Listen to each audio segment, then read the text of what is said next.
Hello everyone, I am Shroom, and this is Fun Builds. If you look up Elden Ring builds online, you're probably gonna find a lot of videos and articles talking about the stronger builds ever, with the strongest meta weapons and items and spells, but this series is more about just fun and unique builds that are still pretty effective combat-wise. So with that out of the way, let's begin. So this is a build I like to call the Edge Knight because just look at it. I think it looks pretty cool. So this is a bit unorthodox because it's actually a strength intelligence build with a lot of vigor. For weapons, this actually gives you a lot of options. I like to use the Health and Steeple because of the fashion. I mean, it looks really good with the armor, but you can also use the Darkmoon Greatsword, the Royal Greatsword if you level up a bit more dexterity, uh, the Beastman's Curved Sword when infused, or even the Giant Crusher when infused with Cold or Magic, as they have really good scaling and they can proc Cold very fast. As a catalyst, I like to use the Lusat's Glintstone Staff as it gives me the highest sorcery scaling at the cost of about 25% extra FP consumption. And for the fashion, I like to wear the Knight's Cavalry Helm, the Malekith's Armor, the Knight's Cavalry Gauntlets, and Knight Cavalry Greaves, as this gives me the highest level of resistance to weight ratio between those two armor, and it just looks really good. For talismans, I'm using the Great Jar's Arsenal, the Green Turtle Talisman, the Aragon Icon, and the Erdtree's Favor +2. So for spells, I decided to keep it a bit more simple to make the build more focused on the weapons. And if you notice, these spells are actually different than the ones in the stats part of the video. That is because I decided to change the spells after recording that, but they're still the only spells I'll be using for all my fights.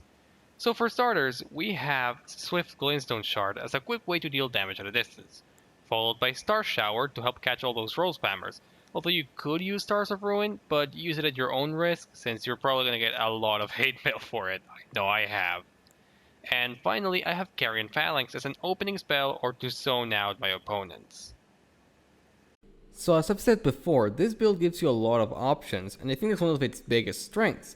You have a surprisingly big selection of weapons, ranging from fast and agile swords to slow and heavy colossal weapons. Plus, with your high intelligence, you can make use of spells to cover your weapon's weaknesses, such as a lack of range or speed, and it also lets you use cold infusions more effectively, as it makes your weapon scaled with intelligence, and the cold status effect makes your enemies take extra damage when procced. But be aware that you have a very limited FP pool with this particular build, so maybe don't go all in on the spells. So, with all that out of the way, I'll just leave you with some gameplay so you can see how good this build really is in action. So, enjoy!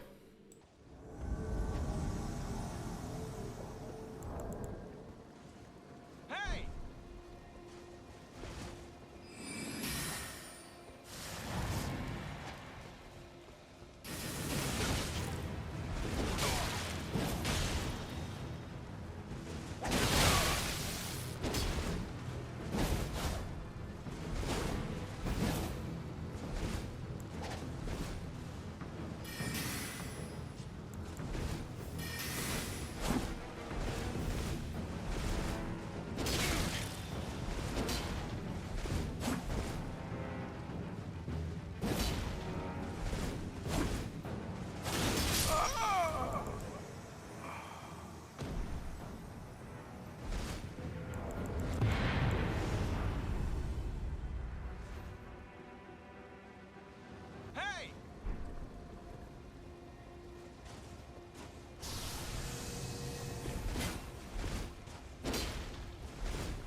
Thank you for watching. I hope you liked the video.